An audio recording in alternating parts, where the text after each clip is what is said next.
Hello lovely people, how are we doing today? Scott, the life artist, back with another video. I hope the work going on outside my building is not going to interfere with this video too much, but nonetheless, let us continue on the hunt for knowledge and wisdom. So what did I want to share with you guys today? Well, today I had a concept I just had to share, but I had to test it out myself. If you watched my previous video about sharing with yourself first, certain ideas I like to keep to myself before I share so they make sense to me.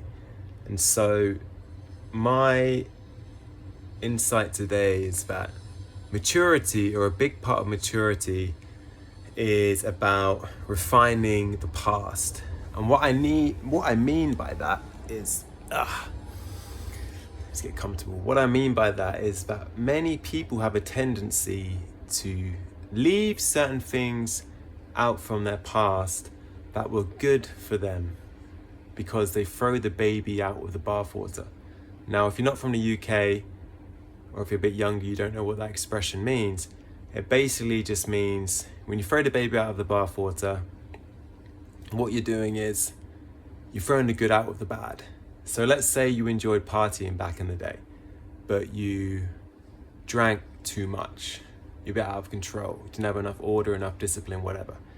As a result, you feel like every time you think about partying, it brings up a bad taste in your mouth. Yes, you had fun, but the hangover was crucially abysmal in the morning, enough to kind of like scar you, right? Emotionally, you're just like, fuck, I can't do that because I just go crazy and wild. It works at my work schedule, my relationships all over the place, blah, blah, blah. But you can't deny that you had fun, right? And people throw away stuff from their past when the past is like a treasure trove. Like, we grow and we become wiser, but we can also let things go when they really should be recollected and integrated back in.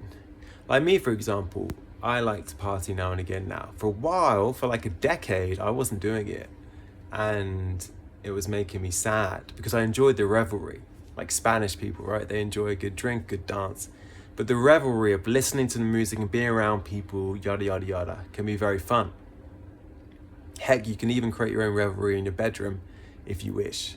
Just put on some music, freaking smoke something funny, or have a drinky, or just eat some damn chocolate, right?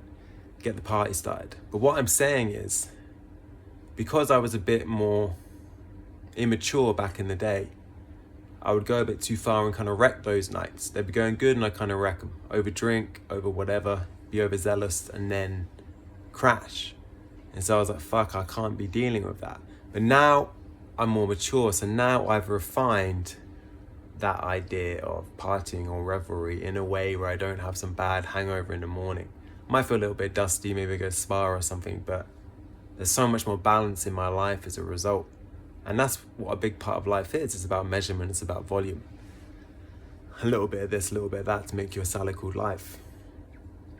So have a look at that. Where in your past did you really enjoy something? And, you maybe took it too far and you've thrown the baby out of the bathwater. Maybe you like extreme sports. Maybe you like playing sports, but you were overzealous of whatever, some freak accident, you broke your leg, and so now you have a painful scar around the idea of playing football or running or whatever, right?